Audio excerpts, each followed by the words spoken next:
মটকা কুলফি বানানো যে এতটা সহজ না দেখলে বিশ্বাসই করতে পারবে না। একদম দোকানের মতো পারফেক্ট আর দোকানের চেয়ে অনেক বেশি সুস্বাদু খেতে। আর এই কুলফি তোমরা ঘরে থাকা সামান্য কিছু উপকরণ দিয়ে খুবই সহজে বানিয়ে নিতে পারবে, কোনো রকম ঝামেলা ছাড়াই। লাগবে না কোনো হুইপিং ক্রিম বা ইলেকট্রিক বিটার। তো আজকের এই সুপার টেস্টি কুলফিটা বানানোর জন্য একটা মিক্সচার জারে 4 থেকে 5 চামচ চিনি অ্যাড করে দিতে হবে। এবার এর মধ্যে কিছু বাদাম অ্যাড করে দিতে হবে। এখানে পেস্তা বাদাম, কাঠবাদাম, কাজু বাদাম নিয়েছি। তোমরা তোমাদের পছন্দ মতো বিভিন্ন ধরনের বাদাম নিতে পারো, এমনকি শুধুমাত্র চীনা বাদাম দিয়েও এই কুলফিগুলো বানাতে পারো, সেটাও খেতে খুব ভালো লাগে। এবার দুটি এলাচের বীজগুলোকে ঠিক এইভাবে বের করে অ্যাড করে দিতে হবে, তারপর একদম ভালোভাবে গুঁড়ো করে নিতে হবে। এই কুলফি প্রিমিক্স বেশি পরিমাণে বানিয়ে তোমরা স্টোর করেও রাখতে পারবে, আর কুলফি খেতে যখন ইচ্ছা করবে ঝটপট বানিয়ে নেবে। এবার গ্যাসের চুলোয় একটা কড়াই নিয়ে নিতে হবে, আর তার মধ্যে অ্যাড করে দিতে হবে দুধ। এখানে 1 লিটার দুধ অ্যাড করেছি, আর এই দুধ একদম ফুল ক্রিম দুধ, তাই এই দুধটা বেশি পরিমাণে জাল করে ঘন করার প্রয়োজন নেই। যখন দুধ হালকা একটু ফুটতে শুরু করবে অ্যাড করে দিতে হবে 1 কাপ গুঁড়ো দুধ। এই কুলফির মধ্যে গুঁড়ো দুধ দিলে খুব ভালো লাগে খেতে, তাই অ্যাড করেছি। তোমরা যদি না দিতে চাও না দিলেও হবে, কিন্তু দুধটাকে একটু ভালো করে জাল করে ঘন করে নেবে, 5 মিনিট জাল করে নিলেই হবে। এবার অ্যাড করে দিতে হবে যে বাদামের প্রিমিক্সটা রেডি করে রেখেছিলাম সেটা সম্পূর্ণ অ্যাড করে দিয়েছি। তারপর মিডিয়াম ফ্লেমে 5 মিনিট মতো রান্না করে নিয়েছি। 5 মিনিটের মধ্যে দেখতে পাচ্ছ কতটা ঘন হয়ে গেছে। তো এখন এর মধ্যে অল্প একটু কেশর অ্যাড করব, যাতে কালারটা হালকা একটু হলুদ রঙের হয় আর দেখতেও ভালো লাগবে কুলফিগুলো। তো আবারও 5 মিনিট এইভাবে মিডিয়াম ফ্লেমে জাল করে নিতে হবে। এখন দুধের ওপরে ঠিক এইভাবে সর চলে আসবে, আর সরটাকে ভেঙে দিয়ে ভালো করে মিশিয়ে নিতে হবে। এইভাবে 2-3 বার করলেই খুব সুন্দরভাবে মিশ্রণটা রেডি হয়ে যাবে। এখন চুলোটাকে অফ করে দিচ্ছি, তারপর এটাকে ঠান্ডা করে নিচ্ছি। এই মিশ্রণটা সম্পূর্ণ ঠান্ডা হয়ে গেছে, তো বড় বাটির মধ্যে নিয়ে নিতে হবে।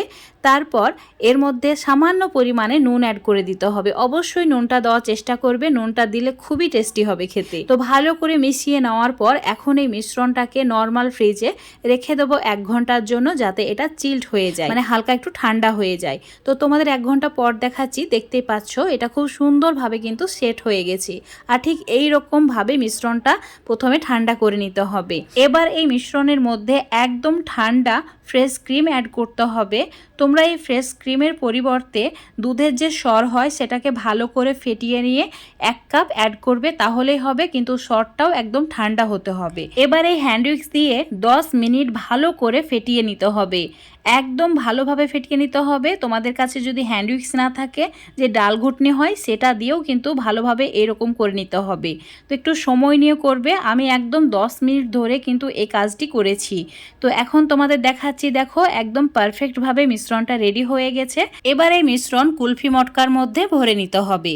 তো ঠিক এই রকম মটকাগুলো আমি নিয়েছি। তোমরা তোমাদের পছন্দ মতো বিভিন্ন ধরনের মাটির মটকা নিতে পারো, এমনকি যে মোল্ডগুলো হয় সেটাতেও কিন্তু এই কুলফিগুলো রেডি করে নিতে পারো। তো আজকে এই মাটির পাত্রেই আমি মটকা কুলফিটা বানিয়ে নিচ্ছি। তো সবগুলোর মধ্যে 1 কাপ করে ভরে দিয়েছি, আর এইরকম একটা বাটি ছিল মাটির, সেটার মধ্যেও আমি রেখে দিয়েছি। এবার প্রত্যেকটি মটকার মধ্যে অল্প করে একটু বাদাম কুচি উপর থেকে ছড়িয়ে দিতে হবে, তাহলে কুলফিগুলো অনেক বেশি লোভনীয় লাগবে। তারপর এভাবে ফয়েল পেপার দিয়ে ঢাকা দিয়ে দিতে হবে।